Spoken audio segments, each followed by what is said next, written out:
Labadiena.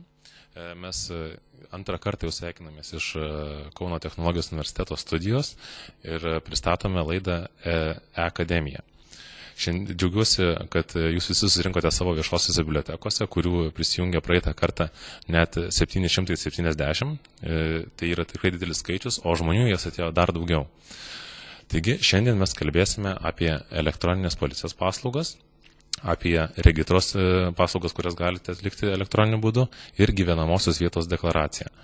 Iš jūsų pateikiamų klausimų matau, kad šiek tiek maišote deklaravimą su gyvenamosios vietos deklaravimą su pajamų deklaravimu, tai apie pajamų deklaravimą galbūt pakalbėsime kitą kartą. Taigi noriu Jums priminti adresą, kurio galite užduoti mums visus klausimus, mūsų visiems pašnekoms, kuriuos jau pristatysiu netrukus. Taigi, mūsų svetainė yra www.esenioras.lt, / pokalbiai. Čia nesivaržykite, užduokite visus jums rūpimus klausimus ir mes pasistengsime jūs atsakyti. Arba laidos metu, arba galbūt vėliau raštu. Praeitoje transliacijoje tikiuosi, kas dalyvavote, įsitikinote, kad tos elektroninės paslaugos, kurias pristatėme, tiek Sodros, tiek e-paveldo, yra tikrai naudingos ir jomis paprasta naudotis. Todėl šios transliacijos metu ir pasistengsime jums pristatyti ir įrodyti, kaip paprasta naudotis kitomis paslaugomis. Taigi aš jums noriu pristatyti mūsų pašnekovus. Ir apie elektroninės policijos paslaugos mums pasakos policijos departamento prie Vidaus reikalų ministerijos licencijavimo skyriaus viršininkas Audrius Čiupala. Apie regitros paslaugas, kurias galite atlikti elektroniniu būdu, jums papasakos viešosios įmonės regitra viešųjų ryšių specialistė Laimutė Užupė. Ir apie gyvenamosios vietos deklaravimą mums papasakos Aurelija Orlova, informacinės visuomenės plėtros komiteto projektų skyriaus vyriausioji specialistė.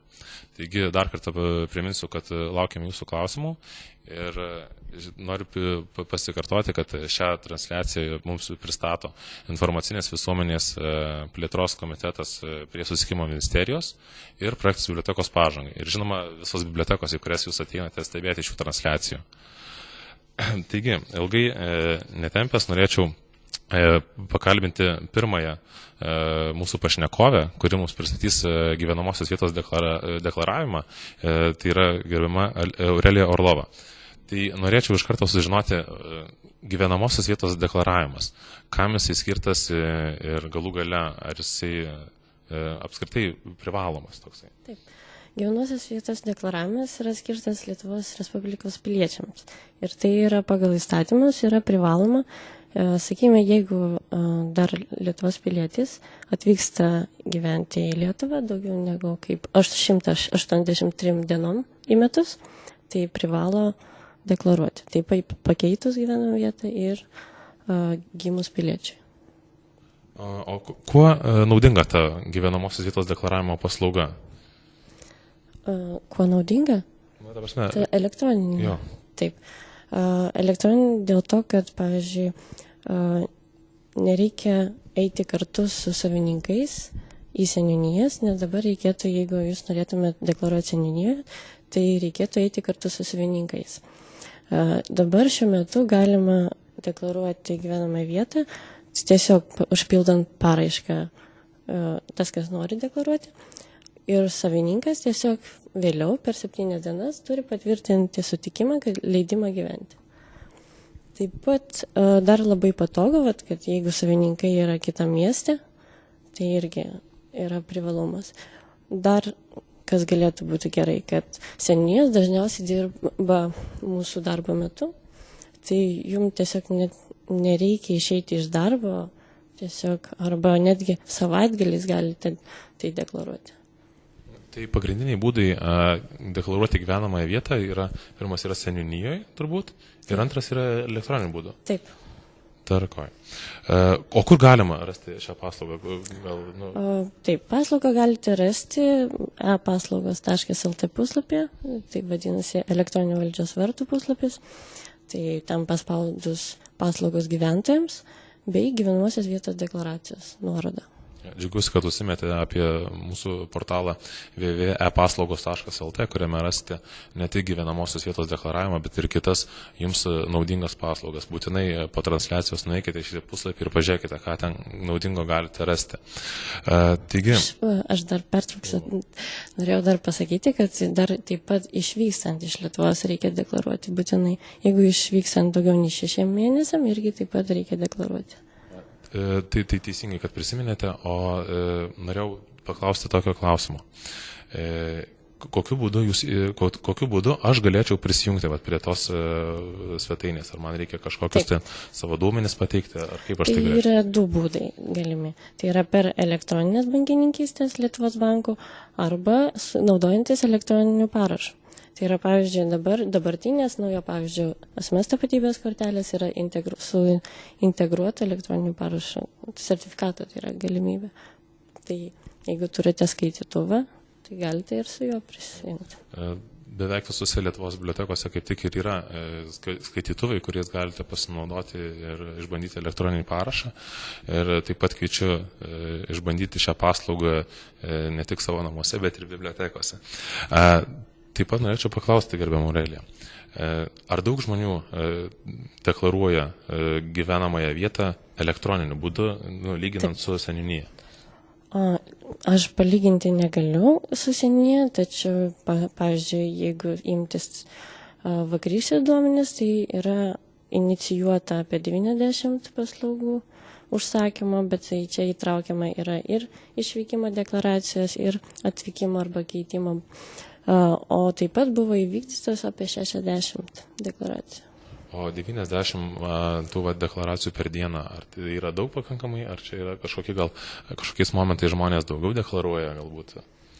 Iš tikrųjų, tai yra tikrai stabilu ir normalu 90. Šiaip vasarą, man atrodo, kad dažniau buvo deklaruota. Tai gal kai kurie išvyksta padirbėti, kuriam laikui jūs tai turbūt ir deklaruoja tą išvykimą. Taip, tikriausiai gal. Aurelija, galbūt norėtumėte mūsų transliacijos žiūrovams pasakyti, kokie dažniausiai klausimai kyla bandančiam deklaruoti gyvenamąją savo vietą elektroniniu būdu?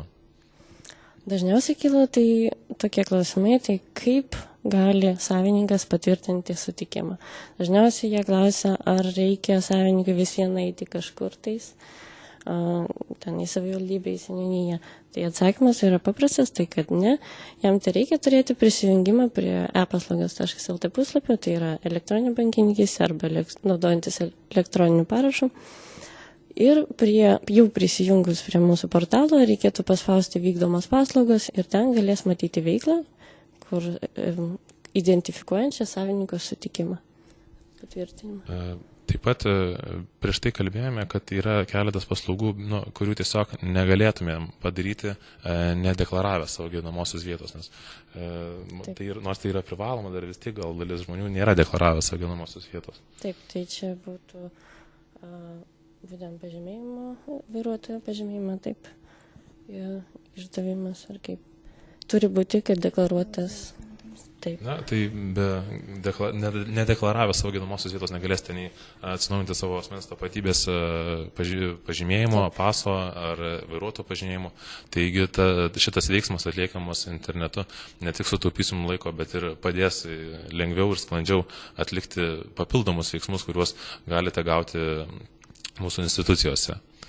Galbūt norėtumėte kažkaip tai apibendrinti, kodėlgi tas žmogus norėtų ir ar tai pakankamai sudėtinga. Galbūt aš šiek tiek vengčiau pateikti savo duomenis internetu. Tai tikrai nėra sudėtinga, tiesiog tai reikia, pavyzdžiui, jeigu identifikuojasi elektroninė bankininkystė, žmonės yra pripratę prisijungti taip, tai prisijungimas yra paprastas.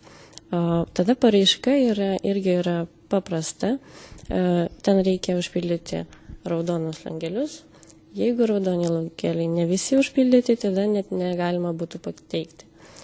Užpildžius paraišką tiesiog paspausti mygtuką pateikti. O po to visos vykdomos paslaugos bus matomos vykdomos paslaugos skiltyje.